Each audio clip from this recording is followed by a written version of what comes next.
Forever. Dog.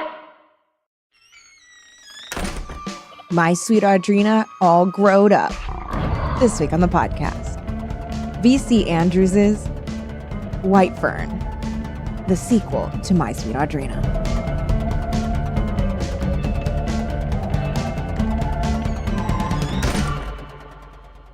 Welcome to Teen Creeps, the podcast that discusses YA pulp fiction. I'm one of your hosts, Lindsay Katai. I'm another one of your hosts, Callie Nugent. And welcome to our 100th episode. Episode 100.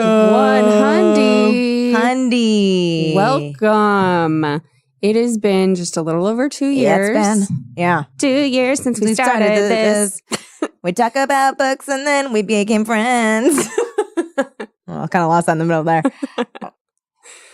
Yep, our second birthday was July 13th. Yeah, terrible twos. And here we are, our 100th episode. Mm-hmm.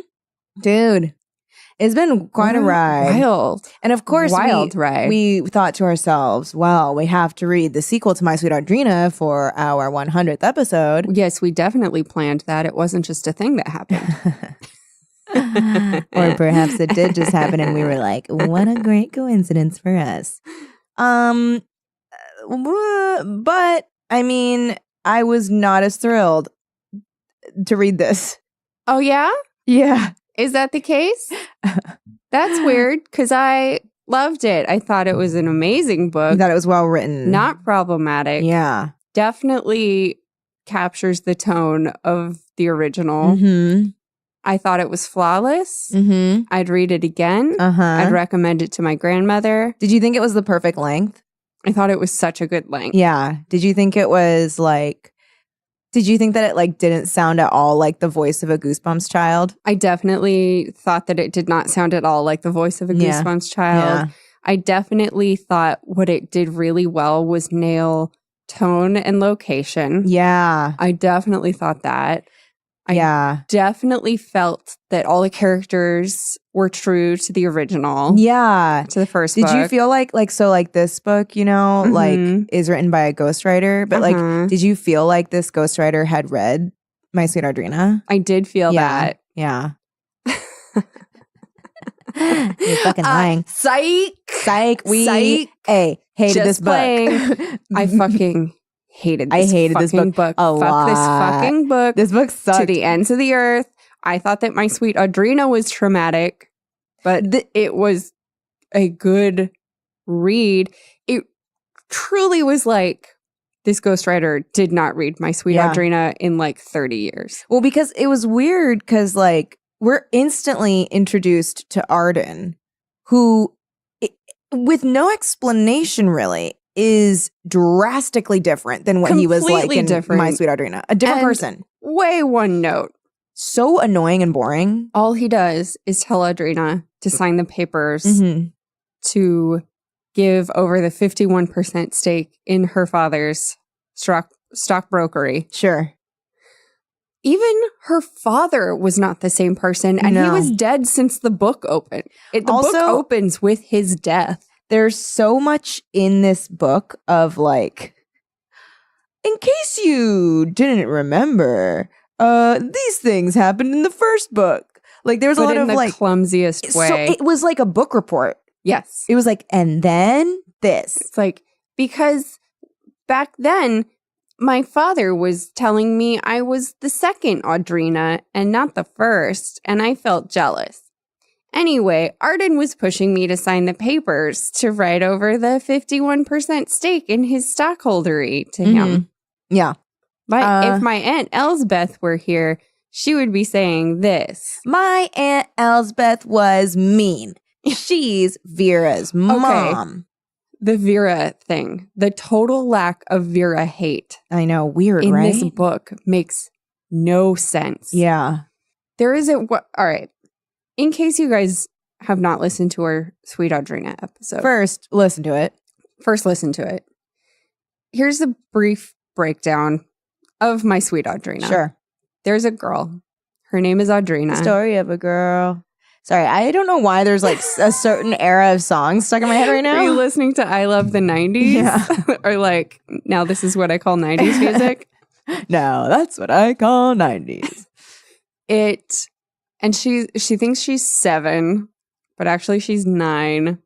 And her family tells her that 9 years before she was born, she had a sister who was also named Audrina, but she was killed in the woods. And her dad was trying to get her to be like her older sister, Audrina, like the first and best Audrina, where she is the second and worst Audrina. Big shock. It turns out that she actually is Audrina. Yeah, She they've is just like, Audrina. they just There's only gaslight her one. forever. They just gaslight her for truly forever. Yeah, forever. For like 15 years. And like every detail in the house is gaslighting. Like Yes. it's like the clocks are always wrong. The calendars are always wrong. They never let her know what year or day they or keep month all it is. newspapers away from her. Yeah, they're trying to make it so, because she's actually 9 when the book starts. And they're trying to make it seem like they're speeding up time. Mm-hmm. And they tell her all the time, oh, you have a Swiss cheese memory. Mm-hmm. And so they do things like, oh, we have a weekly tea party, but then they'll hold it twice a week Yeah. to try to confuse her and make her think that 2 weeks have gone by. And her cousin, Vera, who is actually her half-sister cousin, is horrible to her. She finds out when she realizes she's the only Audrina, she finds out that actually she was raped in the woods, Mm-hmm. and her family was trying to make her forget that so she would go back to untraumatized Audrina. And then it turns out that Vera arranged for her rape in the woods because she was jealous. Mm-hmm. And then Vera falls down some stairs and dies. But before that, she kills Arden's mom. Doesn't she kill multiple people? Doesn't she kill kills- her mom and Arden's mom? Does she kill Aunt Elspeth? I think so. Yeah, she pushes her down the stairs. So she pushes her mom down the stairs. She pushes Arden's mom down the stairs. Arden's mom down the stairs. She has a miscarriage and throws the miscarriage, at her mom in anger and sleeps with Arden. Yeah. Tries to pull the plug on Audrina when she falls into a coma. Yeah. Then tries to run away with Arden. Arden says no. Turns out she arranged for Audrina's rape. And Audrina's dad gets really mad, chases after her. Vera falls down the stairs and dies. Mm-hmm. So, like, everyone falls downstairs and dies in these And she's books. just like, and Vera has brittle bone syndrome. So she's constantly like breaking her bones. And she falls down the stairs and she's like a glove full of marbles when Yes. she's done. And if you are at all familiar with our cunt scale, you know Yeah. that the highest form of country is hashtag all caps Vera. Yeah. Vera is the pinnacle of being a horrible cunt. Yeah. She's super, super mean and a murderer. Yes. She's Okay. mean and she's a murderer. So the book ends with Audrina.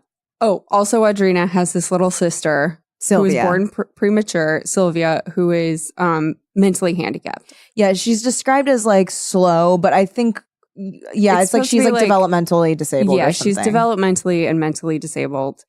When she's like, Audrina has to teach her things very carefully. Like Vera tries to blame people falling down the stairs on Sylvia. Yeah. Sylvia's the one who saves her from the plug getting pulled on her. And also like Sylvia is the one who saves her. Mm-hmm. But also like the family like does not treat Sylvia right. Like they No. put her in an institution until she's 2 and like the dad like wants to keep her there forever. Yeah, but Um, Audrina keeps insisting on meeting her. Yeah. But And Sylvia then- has chameleon hair like her. Yes, they have chameleon hair. It can appear to be any color. It can be like gold or it can be like russet. Russet? Russet. What is russet? Like brown, like a oh. potato. Like a She russet has potato hair. She can have potato hair. She can have potato hair. Sunshine hair. Sunshine hair. She can have She can like have gray miscarriage hair. She can have miscarriage hair. Yeah. So the book ends with Audrina being like, you guys are fucked up. Like she just dug up her empty grave. Yeah. And she's like, dang, no one's buried Her there. family took her to her fake Audrina grave once a week. And they would always be like, that was the better Audrina. Like it was like Try to be like real Audrina. Here, sit in this rocking chair and rock until all of Audrina's gifts fill you up like an empty pitcher. Oh yeah. Yeah. That's and nasty. all it really was her creepy ass dad Yeah. and his name was Damien, was trying to get her to remember only the good memories. How does And the rocking chair make that happen? I'm just Well- saying in like, if we're like logically. It's basically, or he was trying to get her to remember what happened without associating herself with those memories. Yeah, So it was like Scientology, how you hold the cans and you just have to keep repeating the memory over and over as you remember more and more details. And then it's like the charge is removed from that memory. And you no longer are so emotionally attached to that memory. Blah, blah, Sure. blah. That's how Scientology works, by the way. Great. I think you've uncovered the secret. Yeah. That's what auditing is. Holding on to cans. You hold cans. Cans of And they have what? a charge. Just these little metal cans. And it's supposed to register the electricity that flows through your body. Does it? Mm-hmm. And then if you have a memory and you have a big emotional reaction to that memory, it's called the e-meter. Oh, right. The right, auditor on the e-meter, other side watches to see if the needle moves. If the needle moves, they ask you to go back and describe it over and over again until the needle doesn't move anymore. And the By the purpose way- of this is to do what? Get Help you rid through of trauma? get rid of your reactive mind Oh. until you are just your analytical mind. Oh. By the way, I say all this as though I believe it. I don't. I was a Scientologist for a brief period when I was 16. No longer. Left it at 16 as well. I'm just letting you know that that's what Damien's doing with that rocking Yeah. chair. No, it's totally Which is true. He's weird. auditing her. Yeah, he's auditing her. And he also like wants her to have like all the like lightness and like innocence of Audrina. Like the gifts are that. Yeah.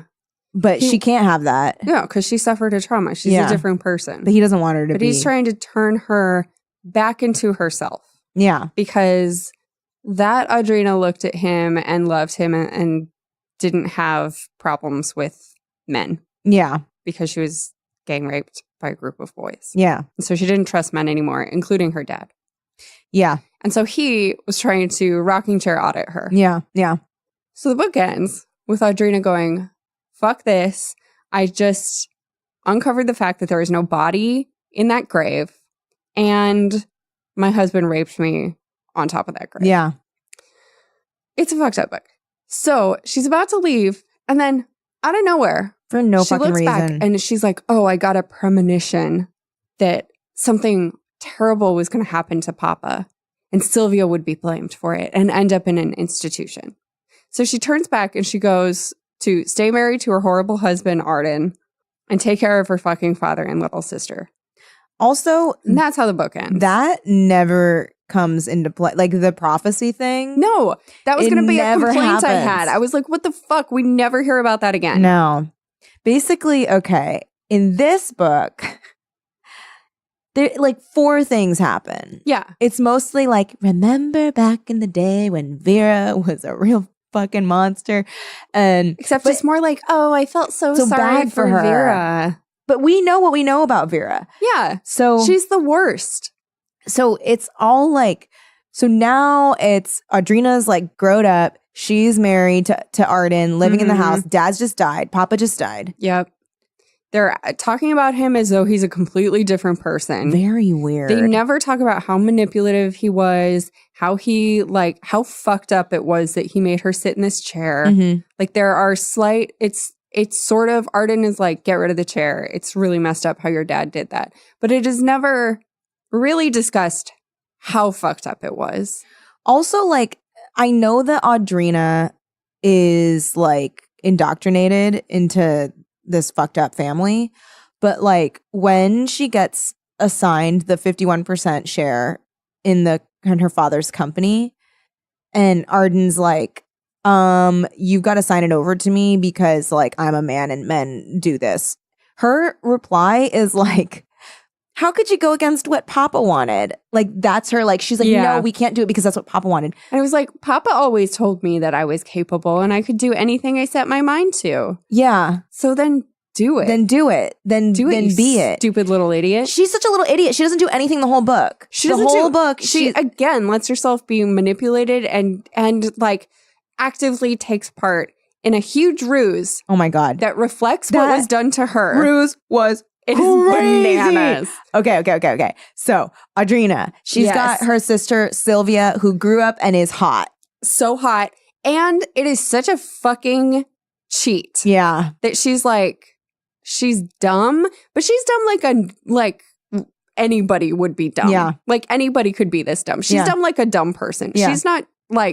She's not developmentally disabled. She's just a fucking idiot. Yeah. It's weird because they're like, It's like their version of developmentally disabled in this is perfect physicality, the ability to do everything, and being Amelia Bedelia and taking everything literally. Yeah, that's it. She just like takes things literally. And she like doesn't understand what people are saying to her and forgets stuff.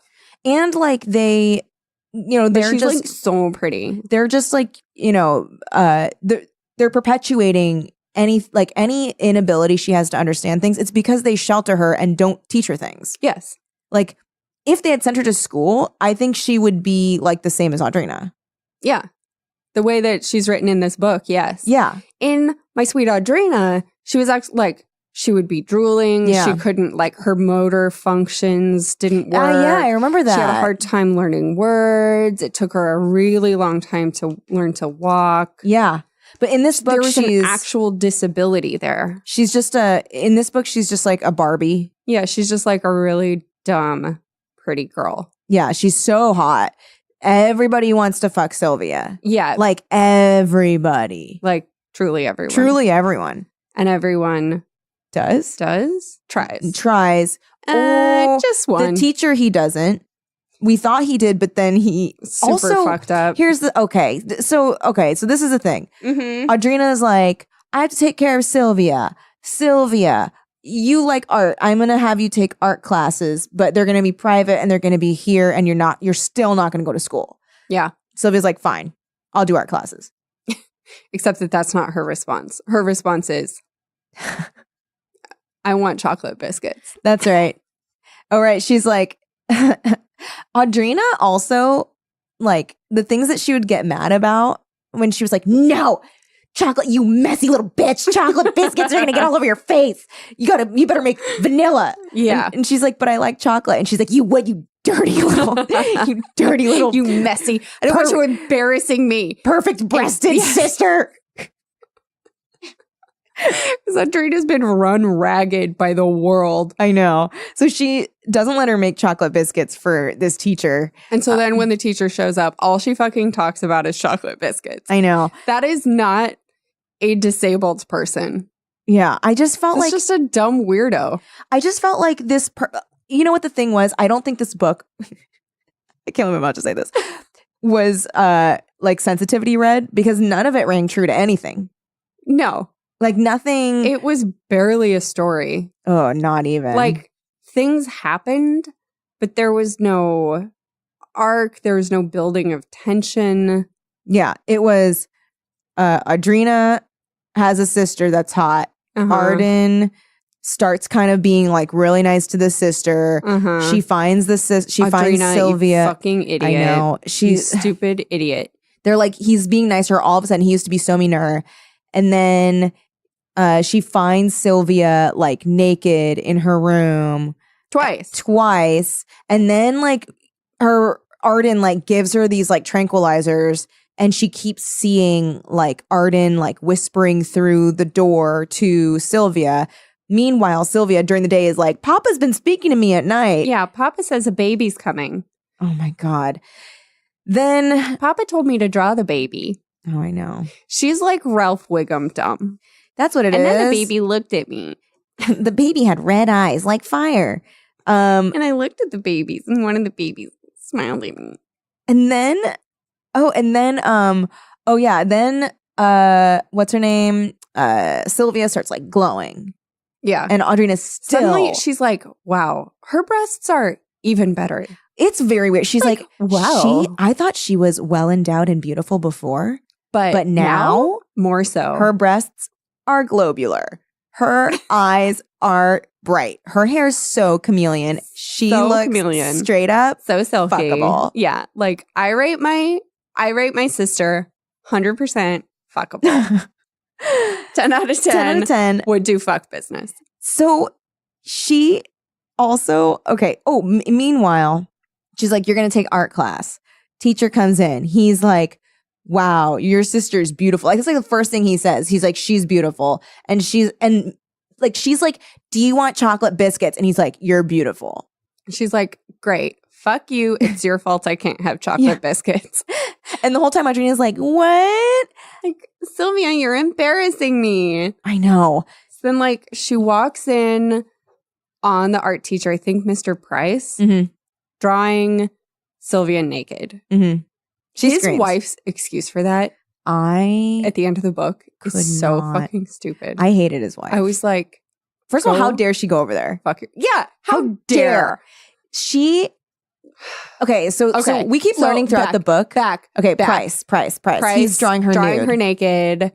Audrina chases him out. He's like so embarrassed. He's very embarrassed. He's like, but he like just appreciates beauty so much. And she was just like too beautiful. He couldn't help it. He had to draw her naked. And then she asks Sylvia, did he touch you? And she's like, yeah. Did he touch you down there? Yeah, she like touches her whole body. She's like, where did he touch you? And she touches her whole body. Yeah. And she's like, yeah, he told me that I needed to move my thigh up here or something. He was placing me in the drawing position or whatever. Audrina's pissed. She tells Arden. Arden's like, we have to deal with this, but let's not tell the cops. Yeah. We're just going to do it. Ruin business. Everything. He's talking about fucking repetitive. He's very repetitive. Everything he says is, sign it over to me. You're going to fuck up our business. You have no idea how hard it is to do business, you stupid woman. Only men can do business. I am out there businessing so hard, day by day, night by night. You have no idea. I have to go on so many business dinners with business people. Oh my God. Okay. So business. I took a picture of something he also says. Mm-hmm. He also I guess one time they have sex and she comes 3 times. Do you remember that? Yeah. I was like very confused about what exactly that was he on was the doing grave to her. That was when he started raping her. She comes multiple times in this book. In this? Yeah. Remember when he makes love to her? Yeah. So you mean not the first time when he straight up rape her again? Okay. Do you want to hear what he says? Yes, I do. I had no doubt that a man as virile as I am would be not be the reason we're not succeeding in getting you pregnant. I don't shoot blanks, he bragged. Of course, I wondered what that meant. I knew that he'd had girlfriends when he was off at college. Did he get someone pregnant? Was there a child of his somewhere? How do you know? I asked and held my breath. He just shrugged. A man knows. Look at how well I make love. I taught you everything you need to know about it, didn't I? If you're not satisfied when I do it, you'll never be. He smiled slyly again. I never had a complaint from any other girl. Anyway, let's not worry about it right now. I was practically in tears, but he smiled again and told me, look at all the money we'll save not bothering with birth control. There are so many scenes where Arden is saying something and then Audrina is like, I was crying, but he didn't seem to care or notice. Yeah. She's straight up crying. Every conversation she's crying, and he's either scolding her, bragging about his sexual prowess, or flirting with Sylvia. It's so stupid.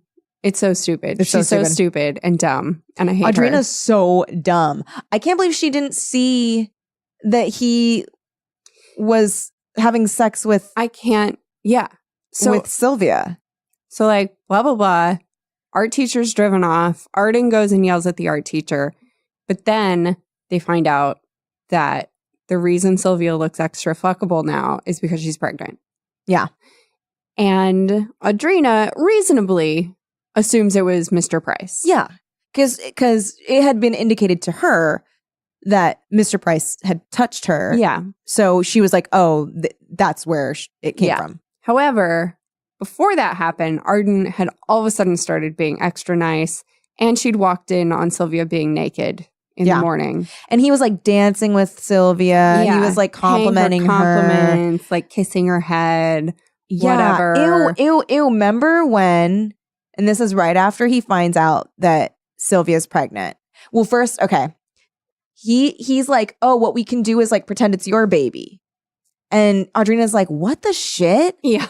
What? Why? And then he's like, okay, just don't worry about it. We'll think about it. Then he takes them out to dinner and he's like, I got my 2 beautiful girls. He's all jovial. He's all happy. He's like, look at me. I have the Whitefern girls. Oh my goodness. And then a guy from like work comes over at the restaurant and he's like, oh, hey, what are you out for this occasion for? And Arden's like, well, we're celebrating because Audrina's pregnant. Like, without even being like, we're going to do this plan for sure. He's like, Audrina's pregnant. And she's like, what the shit? She just lets everything happen to her. Yeah. And so then he brings in this like registered nurse, Mrs. Matthews, who's like, don't worry, I'm a fucking bitch and I'm going to take care of everything. Yeah. And she like helps Sylvia through the pregnancy, but they're making Audrina wear a pregnant suit. Yeah. So that it looks like she is also pregnant. And they're also making her act like she's pregnant while she's at home, which is weird. To convince Sylvia that she is in fact pregnant. And to convince herself. It's so fucking stupid. Yeah, they're like, well, when the baby comes, you're gonna have to act like a mom and you're not acting like one now. And it's like, because I'm fucking not. You won't truly be attached to your baby unless you pretended you were pregnant for 9 months and ate all the same foods and also weren't allowed pain meds for the baby and had to lay in bed because Sylvia starts to have like a hard time being pregnant. So you also have to lay in bed. Also, like they do this whole ruse where they're like, okay, we're gonna have this big to do where you and the nurse are gonna go to the grocery store. You're gonna like have a tummy ache, and then that's gonna be like the last time you'll be seen out. So she has to go, and like then she runs into somebody who's like, hey, have you heard of like that like Mr. Price had a stroke? And she's like, what? Mrs. Hayter. Yeah, who used to be the principal of the high school. But actually it's just that Audrina insists on finally being let to go out of out. the house. Yeah. And then they run into Mrs. Hayter, and then Mrs. Matthews comes up with the brilliant idea of staging this big, having trouble with the pregnancy scene. Yeah, she's like, act like you can't catch your breath. And Audrina's like, I kind of can't because this is weird. Because you're like giving me a panic attack. Yeah. Because you're insane and I'm letting this insanity happen. Yeah. Then they like get a store clerk to like help her to the car, and like the whole town is like buzzing about how Audrina's having this tricky pregnancy. And then like she can't like then she's like super sleepy all the time, and she finds out that Mrs. Matthews has been tranking her. Yeah. And Arden's like, yeah, she had my permission. And it's like, okay, but like it's not a like get your husband's permission to tranquilize your wife. Yeah. It's not like a thing that happens or works or is good. Also, like, did you have trouble understanding when this book was taking place? Yes. Because at one point she's wearing jeans. And I was like, wait, what? Well, because the first book was the 70s. Okay. So this would be the 80s. Okay. So wearing jeans isn't so jeans and a pullover top. I just don't picture anyone in that family wearing any kind of like modern clothing. Like they're all wearing like little frilly petticoats. Yeah, this is like fucking Grey Gardens. Yeah. Like they're all wearing like pants as hats. Yeah, so they're all wearing pants as hats. Yeah. And she goes to the grocery store and they're like, oh, I love your new pants as hats. As hats. And the RN woman is like super mean the whole time. She also makes both the sisters like move to bedrooms that are downstairs. Yeah. And the reason she's willing to do it is because Arden has something on her. And he won't tell Audrina what. Fucking say what it is. She's a giant bitch. So finally the baby fucking comes, and then they just immediately hand it to Audrina. And Sylvia's like catatonic. Yeah, and I thought Sylvia was gonna die. Me too. But she ends up being fine. Yeah, she's fine. And then what did they do about her like need to nurse? Breast pump. That's what they were like not saying. They're not letting her nurse. It's straight up Handmaid's Tale. Yeah, no, this is weird. Handmaid's tailing Sylvia. Yeah. And she like doesn't know. That's true. She doesn't understand. All she knows is that Papa's been telling her a baby's coming and it's like very exciting and blah, blah, blah. Yeah. And then, so then Audrina's like, okay, the baby's born. You said you would tell me what the secret is once the baby's born. He's like, yeah, you better sign over that 51%. And she's like, no. finally, No. I know. Tell me the fucking answer and then maybe we'll talk. It's the only time in the whole book where she's like, no, Yeah. I will not be put off. Give me a goddamn answer. Yeah. And then he's like, okay, so you know how I like saw the boys that raped you? Well, that RN, like her son was one of them. And I promised that I wasn't going to tell the police. And she was like, what the goddamn shit? You knew?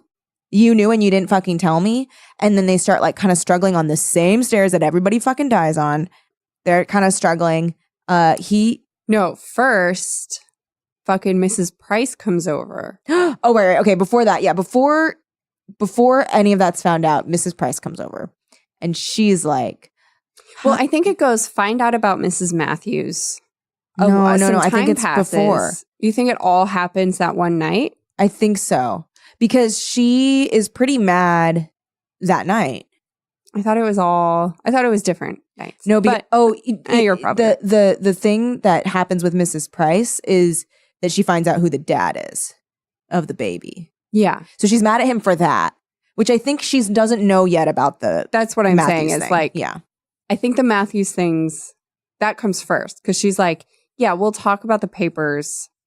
No, I think you're right. It's switched. I think she brings she it up doesn't know at about the Matthews time. thing. Yeah, she's not as mad about because when she finds out really, about, it's just like, I'm about to confront you about Yeah. Sylvia anyway. Give me some fucking answers. Yeah. That's why.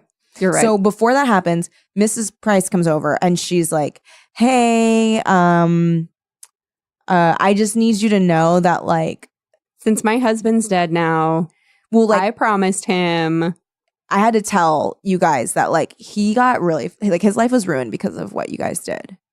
Well, it's like he was shamed. his life was ruined because of what he did, and you should feel bad about that. And they're like, and Audrina was was like, what? She's like, I don't care about this thing. Like, Yeah. maybe you don't know, but like, I don't care. I'm going to tell this secret. That baby is your husband's. And Mrs. Price is like, oh, wow, this is really embarrassing. He did not have sperms. He didn't have any sperms. Because he was his out of sperm. testicles are not He there. had cancer. Yeah, they were removed or something. He's infertile. It was like the cancer made him infertile. Yeah. So that's when Audrina finally I know fucking puts it together. Finally? Yeah. She's like, oh my God. You do have the 90s stuck in your head. I know. And she's like, oh my God, I can't believe this. And the whole time I'm like, we all knew 30% in this book. Like this, why this whole book, you didn't. So she's like, I can't believe this. You fucked Sylvia, Arden. You raped Sylvia. And he's like, yeah, and I'll do it again because I want a son. Ew, yeah. Fuck and you. he gives up. He's like, the jig is up like instantly. Yeah, he's like, oh, well. Yeah, he's like, well, I'm going to do it again. Yeah, because I want a son and you should be happy. Yeah. And you have a little baby, you're welcome. And then now you Audrina, have a purpose, sign over that 51%. And then that's when she's like, tell me the thing. And then he's like, I know who raped you and I'm not going to turn them in because I'm getting something out of it. And she's like, holy fucking shit, I'm pissed. And she's like, you got to move out. That's what she's like, you have to leave. I don't care. But she did already know who raped her. She remembered because she's like, I put a hex on your house. Oh, yeah. But I think it was that like she was hoping that he would have reported it. Because his whole thing in the beginning was like, they were boys that I don't know who they were. And like, I'm sorry, but I saw it happen.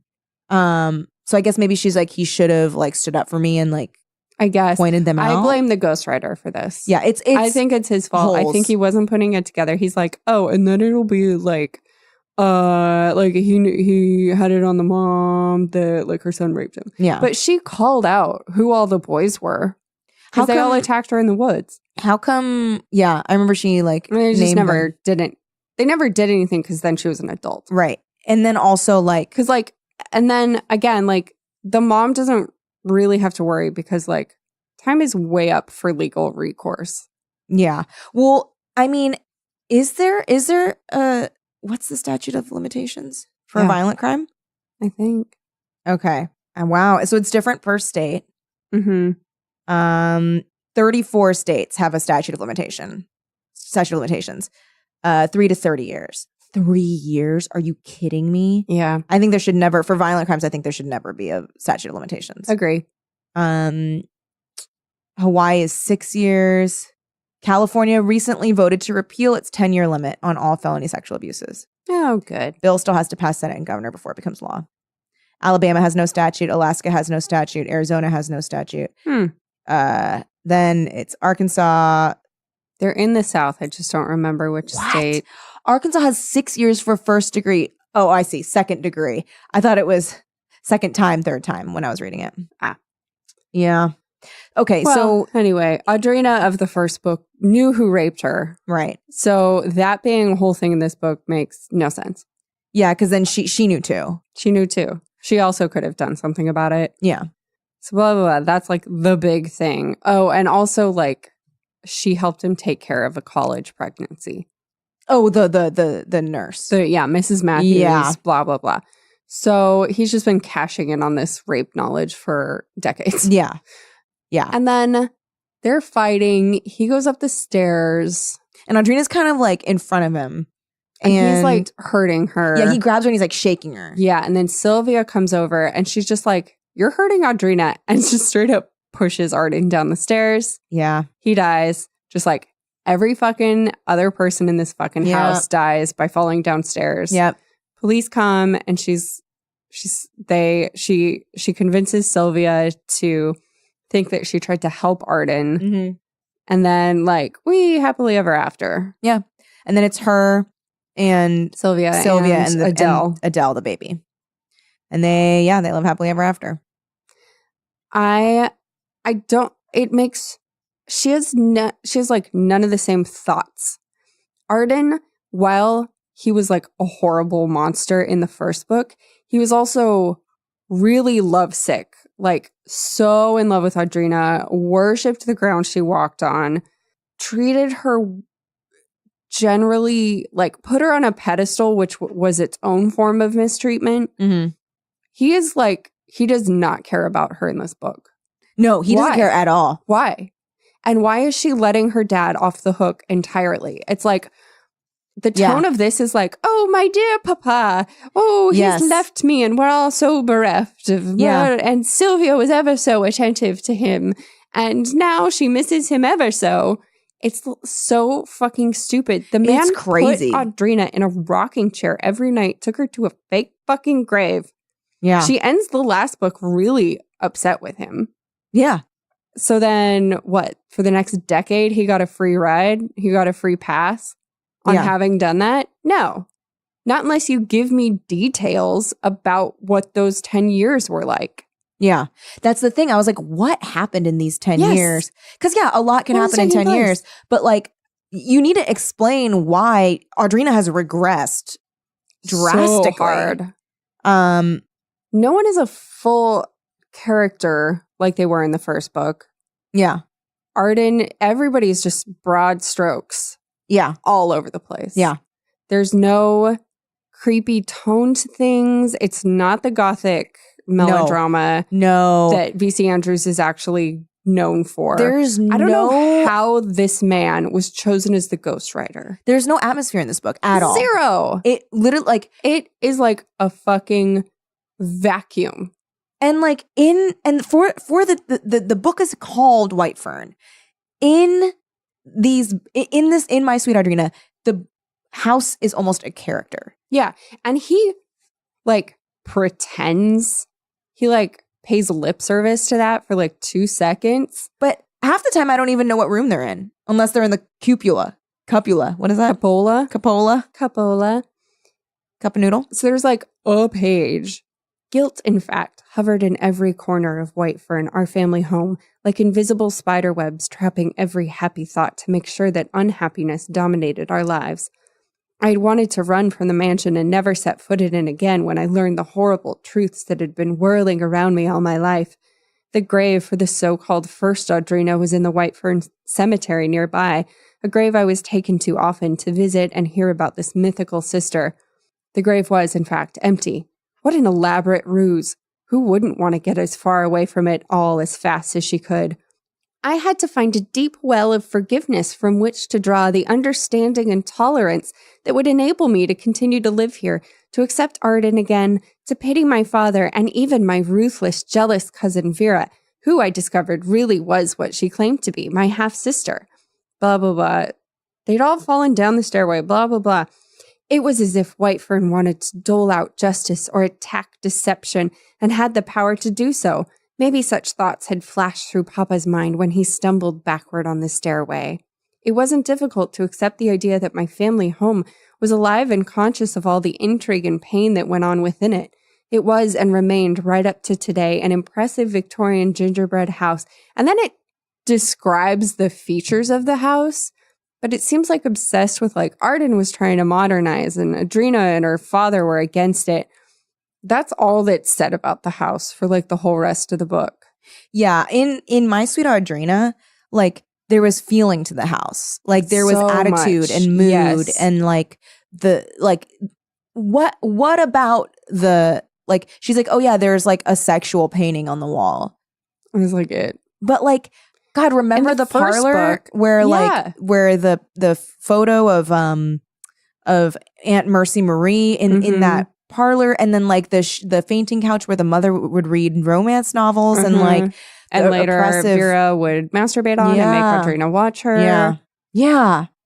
The- But none of so the feelings much of happens in V.C. Andrews' books. yeah, And 3 things happen in this, but they happen for the entire book. yeah, There's no depth.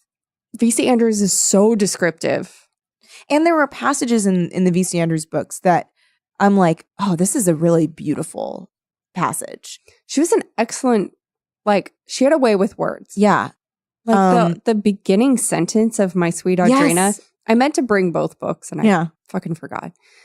But it's like where time was as irrelevant as memories and something. well, and the flowers in the attic too. The beginning sentence of that is beautiful. Yeah. She sets a damn tone. This book The tone is of written this so is- poorly. Cardboard. It's literally like a person telling you what happened in a book. Yeah. It's like a short story from 1890. Yeah. Where Yeah. you're just hearing secondhand a story that the narrator was told. Yep. So there was just another part of Arden being terrible. I immediately started up to the cupula to tell Sylvia and to talk to her about our lunch. But the phone rang before I reached the stairs. It was Arden. Apparently, telling him I had called had become possible for Mrs. Crown. What? He said sharply when I answered the phone. What? Can't you at least pretend to be courteous, Arden, and ask how I am first? I'm busy, Audrina. There's no time for small talk here. I know women feed on small talk like birds on grass seed, but it is a particularly busy day. There's been a big drop in crude oil this morning. You know what crude oil is? He asked, raising his voice bloated with sarcasm. Stop it, Arden. Of course I know what crude oil is. I called to tell you I'm arranging for an art tutor for Sylvia. I'll be paying him from the household account. Waste of money, he said. What about the papers I wanted you to sign? He's just a piece of shit. That's all he says the entire book. Here's another part. It's just that over and over. Women turn pale, homely mugs into faces a man would at least glance at. Of course, when they wash it off, he'd rather not be there. Then he leaned over to whisper, that's why most men like to make love to their wives in the dark. Ugh. Ugh. He's not Arden. He's not Arden. I That don't know wasn't who this guy Arden. is. I don't know, but he fucking sucks. He's terrible. He sucks and he's one note. That's the thing. At least Arden I don't even sucked know what and he like looks seemed like. real. I have no idea. What does anyone look like at one point or another? The only person described is Sylvia. Yeah, And it's all about how beautiful boobs. she is. Yeah. Yeah. And I don't then even know what is Audrina with- looks like anymore. Why has Audrina forgiven everyone so hard? Yeah. That whole deep well of forgiveness that she found within herself. And Yeah. then the way she compares her upbringing, which was fucking awful. Yeah. It was insane. Like, she hated those tea parties. Everyone was torturing her by not telling her, like, a normal passage Yeah. of time. She hated sitting in that rocking chair. Yeah. Her dad was weird and would, like, pinch her on the butt. Oh, yeah. I mean, just pinch women on the butt. Oh, yeah. He would like sneak pinch butts. Yeah. Yeah. Like, as a form of, like, I own your Yeah. body type thing. And then all of a sudden, no, it's not like that at all. I bet this he book. didn't read My Sweet Audrina. I'm trying to... Okay. So she's comparing her life now to her life then. And I missed blah, blah, blah. My mother, Aunt Elsbeth, Vera, despite her jealousies, and of course Papa to keep me company. My real entertainment came from watching all of them interact. How I looked forward to the Tuesday teas when Aunt Elsbeth and Mama resurrected Aunt Mercy Marie. It was major entertainment. Sometimes Vera would be nice and we would play a game together, and I did feel like her ally when her mother punished her or scolded her for something she did wrong. The point was that during my confinement, there were other people, their laughter bringing smiles to my face. I was even fascinated by the arguing. Now there was mostly silence in my confinement. The things I would hear were mostly the memories of old voices. I feared the flood of nightmares, forbidden dreams, invading both my waking hours and my sleep. What? Also, You looked forward? no, you didn't. To the fucking teas? She and Vera Those were, hid. A fucking abstract nightmare. Yeah. No, Where they would her hide. mom and aunt Yeah. would sit, get drunk, and talk for their sister, Mercy Marie. No, their aunt. Their sister. No, it was their aunt. She was older. I thought it was their sister. No. Okay. So it's for their Aunt Mercy. aunt. I thought it was only Audrina's aunt, great Mercy aunt. Marie. Okay. Yeah. So they would pretend to be the aunt. Yeah. They would, but all of the things they said as the aunt were to insult each other. Yeah. It was a nightmare. They forced Audrina to go to those teas.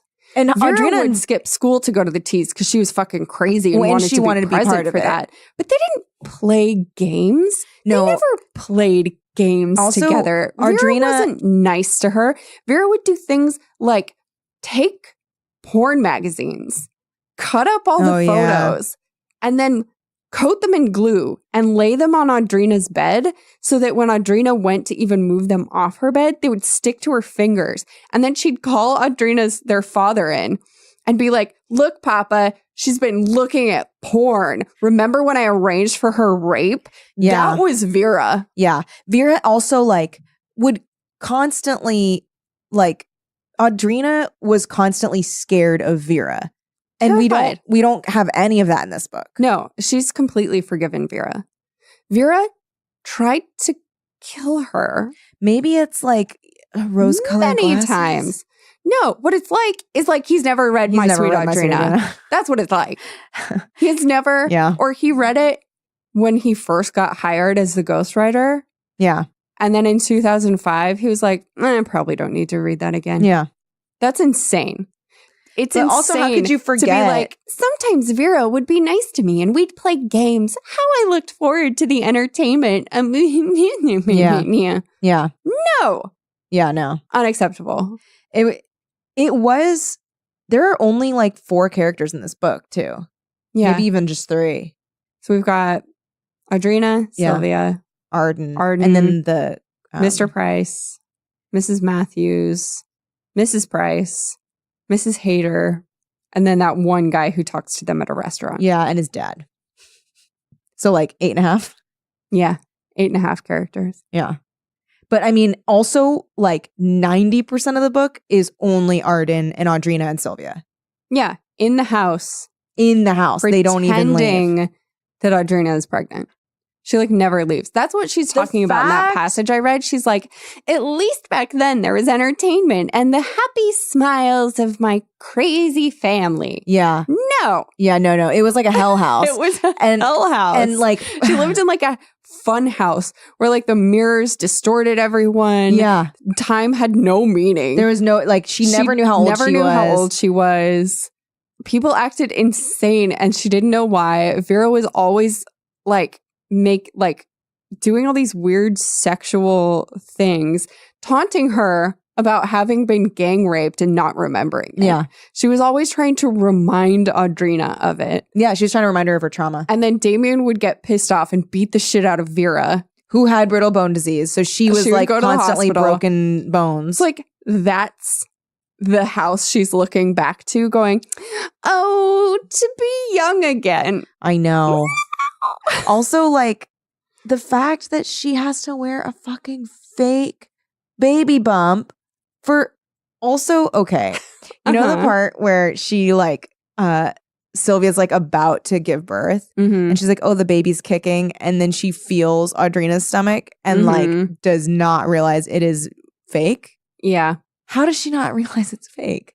Oh, she's very dumb. She's very dumb. She's fake dumb though. Yeah, it's not real. No one in this book is realistic. No, and it's not she's in a Ralph fun Wiggum way. dumb. It's not in a fun way like a real V.C. Andrews book where it's No. like everyone's off the rails. Like, in that episode of My Sweet Audrina we did. Yeah.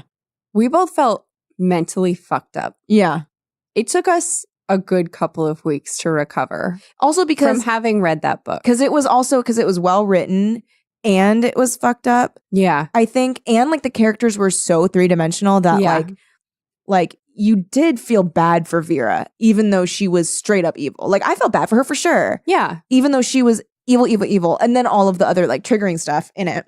This book, fucked up things happen in it, but like I felt nothing. It's like so surface. Yeah. I would still rather be fucked up and triggered reading My Sweet Audrina than bored and kind of triggered reading Whitefern. I mean, certainly there were moments where I was like, yeah, but I feel bad now. The thing that I felt though with My Sweet Audrina was like, oh God, right? With this book, I was like, ugh, how dare you, ghostwriter? Yes. How dare you write about this shit that you have no idea what the fuck you're writing about? And he doesn't even go into how it emotionally affects her. No one feels anything. No one feels anything. The only thing Audrina feels is like, what? Why? Yeah. That's Audrina's and like, but Papa. narrative, the whole book. What? Why? We have to do what Papa wants. Papa wanted this. She, even while Audrina was being fully gaslighted in My Sweet Audrina, she was at least fighting against it and fighting to get information and pushing back on people. Yeah, and like questioning things. She's fully like, yeah, I'll pretend I'm pregnant. I guess, is it just that she's like tranked the whole time? She's not tranked the whole time though. Just like most of it. Just at the end. Yeah. Just most of it. Yeah. Just at the end. Yeah. Because she doesn't even. Beginning and the end. Yeah, because she doesn't keep taking those pills. Right. Which that was a whole other thing. Ugh. Yeah, I don't know. It was crazy. I would say definitely do not read this book. Do not read this book. Yeah. People were telling us to read this book and they were like, oh, by the way, though, the ghostwriter wrote it, so it's not as good. We're not reading another of not as these good does not books. Fucking cover it. No. This is laughable. Bad. It is bad. It is not V.C. Andrews bad. No. It is just boring bad. It was really boring. I hated it. And I was mad at him. So we have to figure out which of the V.C. Andrews books are actually written by V.C. Andrews. I found a list at some point. But so I know he wrote Ruby. And I read the first page of that because I'm reading this and I'm like, that's not how it happened. So I went back and I skimmed My Sweet Audrina and I was like, yeah, that's not how it happened. Yeah. And then I went and I read like the first page of Ruby. And this is Andrew Niederman? Yeah. Okay. And Ruby sounded more like it. But Whitefern was written in 2005, right? It was written like... Whitefern was written in 2015. You got to be fucking kidding me. Or 16, I want to say. So he's old. Yeah. And he hasn't read a V.C. Andrews book. V.C. Andrews book in years, let alone My Sweet Audrina. That's my guess. Because otherwise, what the fuck? 2015. So, okay, yeah. So it started with Dawn in 1990, right? That was him? Mm-hmm. Okay, so I'm looking here to see. Oh, it wasn't until the 90s? I thought even in the 80s he was. Apparently it started in 1990 with Dawn. I'm looking here to see. Oh, interesting. So she became seriously ill while writing the Castile series. Mm-hmm. So she tried to finish so that she could, before she died. She started really quickly writing them. Mm-hmm. But she couldn't finish in time. So the final books in the Castile series are his, and then Dawn is starting with him. Okay, so who wrote what? Let's see.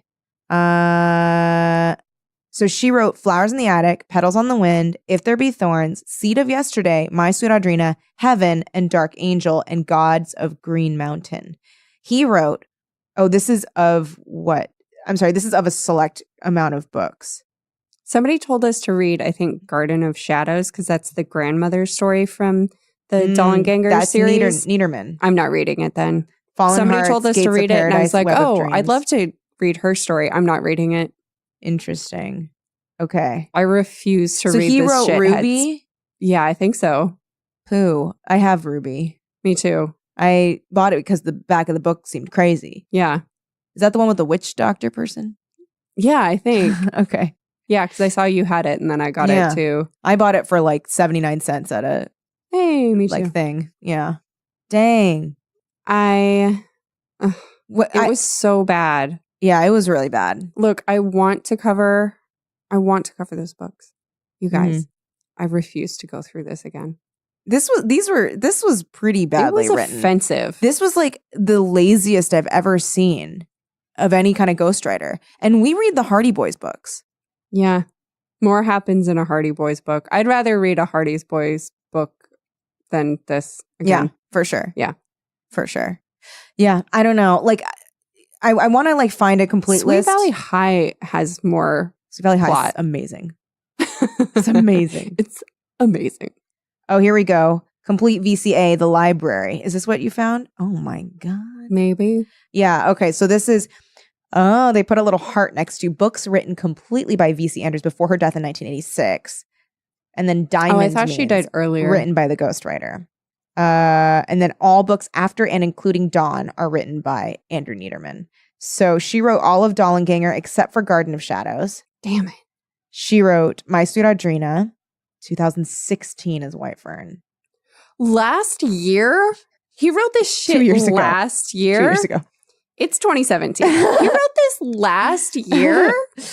Oh my God, I forgot what year it was. Cutler, yeah, Rubies by him, Landry, Logan, The Orphans, The Wildflowers. So she didn't write very many books. No. So she had a bunch of She started outlines late that he and she yeah. died younger. Yeah. Younger. Missed the G in there. Young Hum is back. Do you remember that No. song? Was it? Smang it, girl. Smash Yeah. it and bang it. No. Come on and smang it, girl. Smash it and bang it. No. What is that? I'm not sure. You look so proud of he yourself. does like a dance move with it, where he like clasps his Smang hands. it, girl. He like clasps his hands and like does like a hula hoop motion with his hips right when he says smang. So he's like, smang it, girl. Smash it I don't and know. bang it. But you have the biggest smile on your face. I haven't thought of Young Humma in a long time. Young Hum is back. Yeah, that's a bummer. I didn't realize so many of those V.C. Andrews books were him. Oh my God. Yeah. Wow. It's really only Dollenganger and My Sweet Audrina. This is a serious disappointment. No, okay. So she wrote Heaven and Dark Angel from Castile. And then he wrote Fallen Hearts, Gates of Paradise, and Web of Dreams. I heard Heaven is dope as shit. I heard it's really good. I want to read all of her books. Yeah, me too. So we'll read all of her books. He can go to hell. He can go to hell. Don't make me read about rape. I know. Like, what did I say? Like 60 pages, 70 pages? Yeah. And also like without any understanding of what it puts a person through. Yeah. And without any reaction on her part, she's just like, oh, that was a bit rough. Yeah. She's like, I didn't like that. I didn't like that. And he's like, I don't give two shits. He's like, I don't give two shits. Now I'm going to go rape your sister. He's like, oh, you want a fucking baby? Thrust. Done. Ew. Yeah. And he keeps saying baby. Yeah. It's really gross. Despicable. Really disgusting. With no kind of gothic like romance atmosphere. Yeah. None at all. No. Awful. No like poetry to the writing. None. No one has any depth. It seriously reads like everyone is just mean. The way that everyone is mean or dumb. The way that Audrina talks is how a Goosebumps narrator talks. Yes. It's very like, this happened, then this happened, and I couldn't believe it. I guess Arden really was bored. Yeah. Yeah. Terrible book. Terrible book. But happy 100th episode, Lindsay. Happy 100th episode. I wish it were a better one. I know. I wish it were a better book. I'm sorry, guys. We It's should just say how it worked out. Yeah, we should just say at the top, don't bother reading it. Should we do Yeah. some voicemails? Yeah. Let's do some damn voicemails. Let's do some G-damn voicemails. GD. GD voicemails. Hey guys, my name's Brittany, and I just wanted to tell you guys my embarrassing teen story. I guess I was barely a teenager. This was back in junior high, Perfect. and for just a little bit of background, I was obsessed with the same guy since probably 5th grade. Amen, And girl. in about 8th grade, he learned who I was. Oh, no. So Did he even know you existed? I remember at one point I got a pimple on my nose, and it wasn't even that bad, but Okay. I flipped out. I asked my stepmom and said, hey, can you please get me something to make this go away? Because this guy finally knows who I am, and I need to get this pimple gone immediately. Yeah. She got me some, I don't even know what it was, but it dried my skin all of the way out. All of the way out. And this pimple wasn't even on like the tip of my nose. It was on the bridge of my nose, directly between my eyes.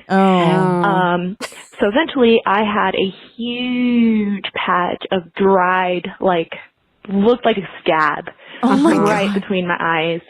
And just to let you guys know how creepy I am, I had memorized his class schedule so that I could randomly bump into him and be like, oh, hey, casual, flirting. Smart. And so I decided to take a different way so that I could avoid him because I didn't want him to see me looking super hideous. Sure. Mm-hmm. And wouldn't you know it, his class was in the library that day, and they came out, and he stopped and started to talk to me. He looks at me and goes, oh, hey, wait, you have something on your nose. No. I'm dying inside. No. He reaches Yeah, down you were. and taps my nose No! and pushes the entire scab off of my nose. It just slides clean off. Oh my God. Oh my God. Oh my God. Oh my He God. said, oh. Oh, And I don't really remember anything after that because I think I melted into a puddle of embarrassment. no! Holy fucking shit! No, I just figured Brittany. I would share that. Girl, we've been Anyway, there. I love the show. Love you guys. Thanks for making this and making a public domain theater. Aw. Yeah, keep it creepy. Oh, Keep it you creepy. too, girl. I want to know what my happened. God. That is so Wow. That holy that fucking is shit. my nightmare. No, it is my nightmare. Also, it sucks when because I've had that happen before where when I was in high school, if the ways that you try to cover up zits, a lot of times if you're inexperienced, it does not look good. Makeup does not help with a serious scab. Yeah. And I remember doing that. And then I remember people being like, you have something on your face. And I'd be like, no, it's literally it's stuck to my face. Don't worry about it. Holy shit, girl. You're stronger for it now. Wow. Yeah. And also, You're what a so douchebag. brave. The fact that he reached over and touched your face is inappropriate. I think that seemed real promising that he would be like, oh, you have something on your face. Let me just get it. But then it was a full on scab. And then he was like, oh. And that's not fair. No, that's not fair. That's not fair. There is no God. It wasn't cute frosting. It was a dried up scab. Yeah. That sucks. I'm so sorry. Girl, we've all been there though. Brittany. Okay. All right. This next one is it is addressed to Team Creek. Team Creek. Team Creek in the house. Hi, Teen Creeps. I have an embarrassing story from my senior year of high school. It was Valentine's Day, and somehow my best friend convinced me to go along with her and her boyfriend to some outdoor mall the shopping center situation. And yeah, that was awkward because it was 3 of us. And I was obviously not in the relationship. Oh, that sucks. But one of my friends who I had a crush on, he came out with this other guy. And, so I didn't have to be the third wheel. He saved me. Nice. And eventually we kind of went off on our own. Nice. And then he proceeded to tell me No. that he knew I had a crush on him. No, what? What? And then Oh, he no. did not believe in high school relationships. What? And so I just kind of went, oh, okay. Why did he even I thought I was come? being really sly with my crush. And apparently I was not. I was not. What a piece of shit. What a turd thinking bucket. about my crush. What a little He knew. dick. He rejected me. And What a then shitty way to do later it. on, I graduated high school. I stopped talking to him, realized he was a really big asshole. Yeah, he was. And haven't thought about him at all since until I needed to think of a embarrassing story. But yeah, that was one of my many embarrassing stories. Oh my God. From high school. Thanks, and stay creepy. You too. Yeah. Oh my God, what a sack of shit. What? Who is like, I don't believe in high school relationships? Why go off? Why even come? Why even come peel to off that? from the group? Stay with the group then. Stay with the group. He's like, I have Or to tell her don't. this. Maybe he's Just trying to be, don't. do you think he was trying to be like more entrancing? Like more mysterious? My guess is he was trying to be like way too proactive about making sure, like he might have been like, he was probably trying to make it clear Mm-hmm. that it like wasn't now their date. And then he turned into the shittiest piece of shit possible. Yeah. I don't believe in high school relationships. You're a liar. What a little shit bucket. You're a stupid liar. Why did Fuck that guy. You're better off without him. Yeah. I'm glad you realized I'm glad that. you realized that. I hate him for you. Yeah. Okay. We'll do 2 more. Do you want to do 4 voicemails? Yeah, let's do 4. Because we've been so so neglectful. behind. We're neglectful We're parents. so bad. All right. So this is from Kelly, and it is addressed to good old Dean Crepes. Man, Dean Crepes is so popular. We should really be marking who's in the lead. Oh yeah, that's a really good idea. I think it's Dean Crepes. Dean Crepes has to be. Hey, Teen Creeps. This is Kelly. Hi, Kelly. I was just calling because by some fate worse than death, I remembered what Live Journal was. Oh my God. I managed to log into my Live Oh Journal. my God. And found some old poetry of mine. Oh my God. Fuck yeah, you Girl, did. girl, I know girl. who would really appreciate this. Lindsay and Kelly. They'd understand. They'd understand the horror We would. that is about We to will. befall them. Oh my God. Oh my God. Yes. So, without further ado, I would like to read you my journal entry from bless you. September 15th, 2004. Oh, bless. what a I time. was Bless. 15 years old, What a and time I to be had alive. just been dumped by my first boyfriend. Oh, no. Oh, Okay, you little okay. baby. The title of this journal entry is Sad Face, Current Mood, Depressed, Current Music, Thank Current You by mood. Alanis Morissette. Oh, music. Here we go. Oh, no. Wow. It just hit me. How alone I am. Oh. Stuck with nobody in this crazy world. How am I supposed to live with nobody to fall on? I miss being unsingle, together, joyful, but I am a discontent person. Will I ever be happy in any situation? Before I felt too close. Now I feel too separate. I don't like this unloved feeling. And here's the poem. That wasn't So the what, phone. my eyes are dry. You think my smile is real? Can't you see behind this lie? Imagine how I really feel. Oh my God, I love it. Like a broken window, useful to nobody. A pot without a lid. A lock without a key. Oh my God, I love it. Poor man's food bowl. Everything is empty. So this feeling won't last forever, but it's running high now. I know I'll get over being together, but I can't imagine how. A tap without water. I'm a bird who cannot fly. A single morning dove. A blind man's empty eye. A light that has no soul. Why can't I just cry? Oh. I'm so confused. Half of me is glad I moved on. Half of me never wanted to leave. Oh, man. Oh, I'm so full of this horrible drama. You are so Oh, brave. God, it's real bad. But I Bless want you. to thank you, too, Oh, for my God. Bless your soul. Oh, my reminding God. me that I am not alone in my terrible teen years. Oh, I my loved your God. podcast from the beginning. It's amazing.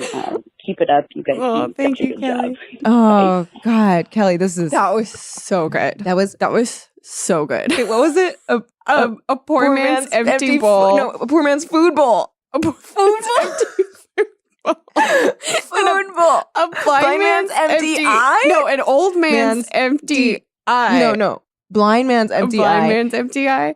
Something about a food bowl. There's a poor man's empty food bowl. food bowl.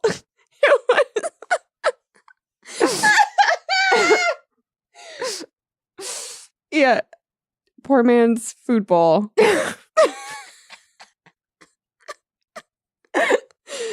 Where is it? I can't find the It was so funny because it was like a pot without a lid, a lock without a key, a poor man's food bowl. You know, the one that naturally follows. Tap without water. God bless. God bless. You're amazing. I loved it. That You was are amazing. Such a good job. What a fantastic job. I'm so glad you rooted around and found that. Gift. Oh, fantastic. All right, one more. Yeah, one more. This is from Kristen, and it is addressed to, hi there, Kelly Kate Time. Nice. Kelly Kate Time. Hi there, Kelly and Katai. My name is Kristen, and I'm a listener from Philadelphia. I am a dog walker, which is why it probably sounds like I'm extremely out of breath. Because I'm currently being dragged down the street by a tiny French bulldog. Yay! Anyway, I was questioning what you said, my embarrassing story, but I figured why not. And I'm avoiding people on the street to try the story as well. Okay, so I have had extreme generalized anxiety my entire life. Girl, I feel you. The social media had gone undiagnosed for about 20 years. Oh. Yeah. And my anxiety kind of manifested itself in, like, stomach sickness whenever I would get extremely anxious, which, of course, happened every single day at school. Oh, no. So, one particular day, I'm feeling extremely anxious, not wanting to go to school. I think it was the first week of school, actually. Oh, no. Freshman year of high school. And I had rice for breakfast in an attempt to settle my stomach. Sure. Which turns out didn't help at all. So, I'm in homeroom. I'm feeling really sick. Oh, no. Our high school was, like, particularly strict about leaving or going home, so I knew there was no shot they were going to let me go home unless I called my parents and begged them to call me out.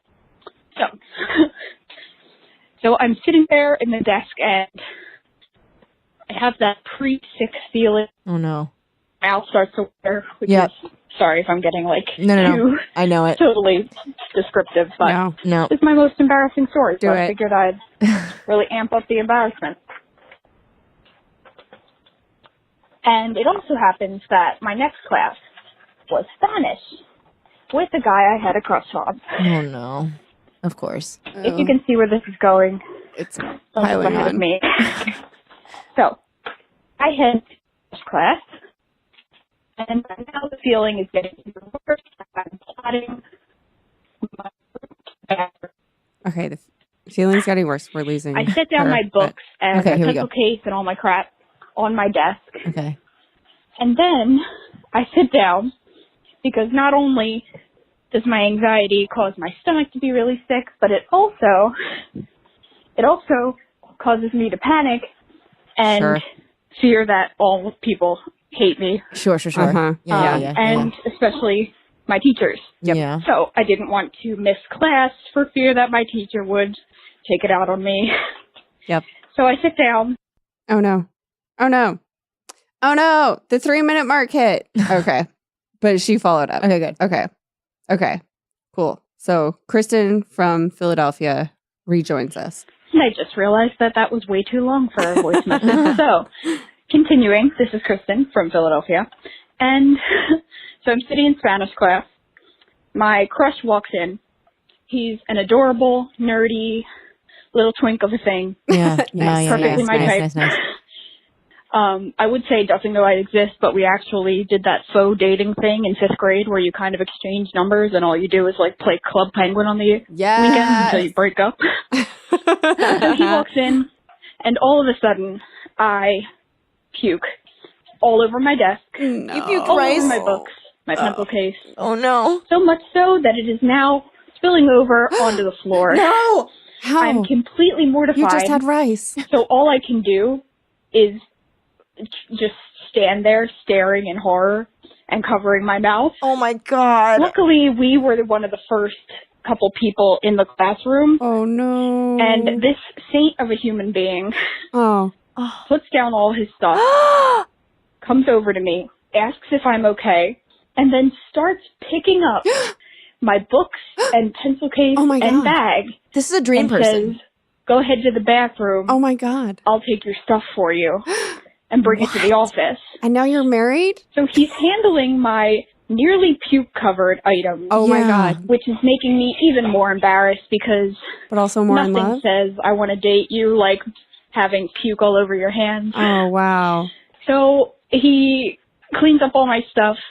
I go to the office, so nice. mutter out that I've puked all over everything in the classroom, and they call my parents to come pick me up. So, long story short, that was the first and not last time that I have puked in one of every school that I've ever attended. No. What? Sorry if this was really long. I'm a very uncomfortable and bad storyteller. We once had a 9-part story. If you got a laugh out of it, then my job here is done. Thank you guys grade 9 so much for what you do. Oh my gosh. It helps me on my dog walks. And it makes me less anxious.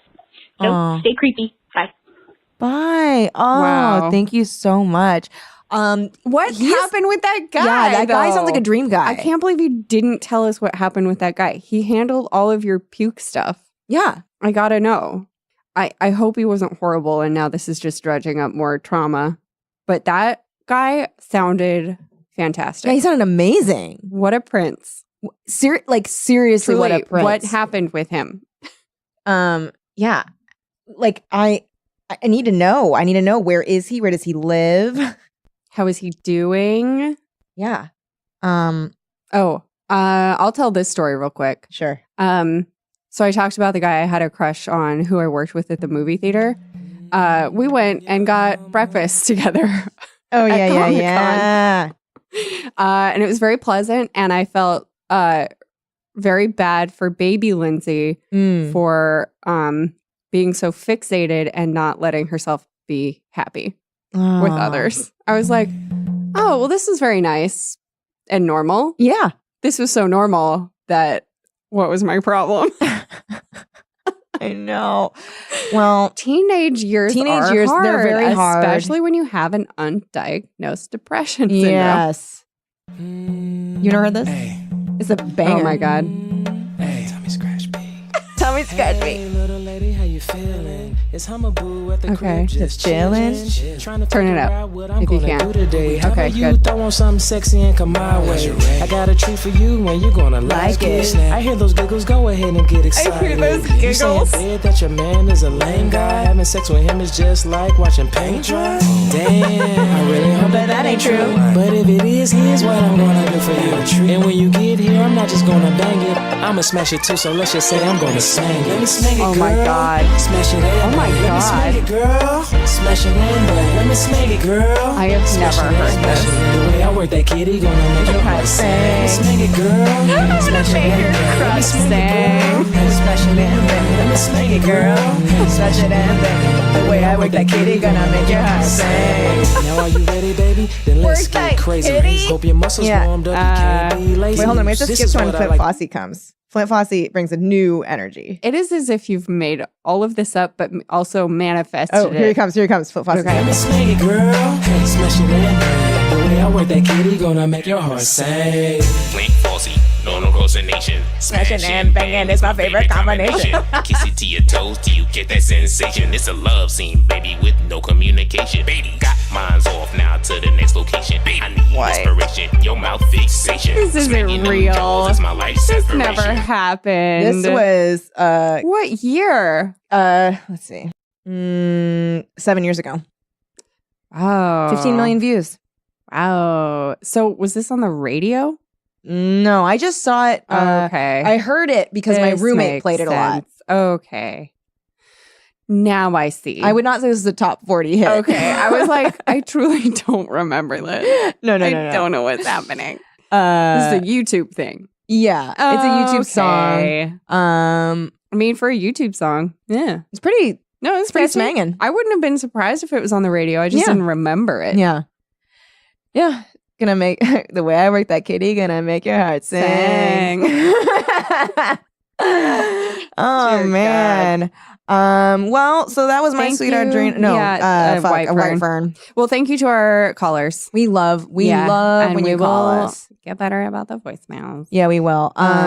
If you want to call us, you can do so at your own leisure.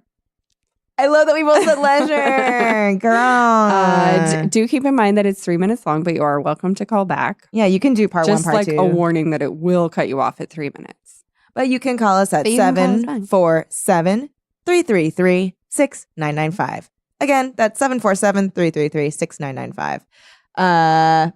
And we're going to be doing an unboxing video later today. And if you guys want to send us stuff and be featured in an unboxing video. No, but to give us gifts. You are welcome to. Yeah. So we love gifts. We also love letters and all that stuff. If you just want to say hi, that is 1920 Hillhurst Avenue, number 154, Los Angeles, California, 90027. Yeah, we love hearing from you guys. So Always. Keep doing that. If you want to see what we're reading next week, or all the weeks rather, go to check out our reading schedule, teencreepspod.com. We have the books listed there.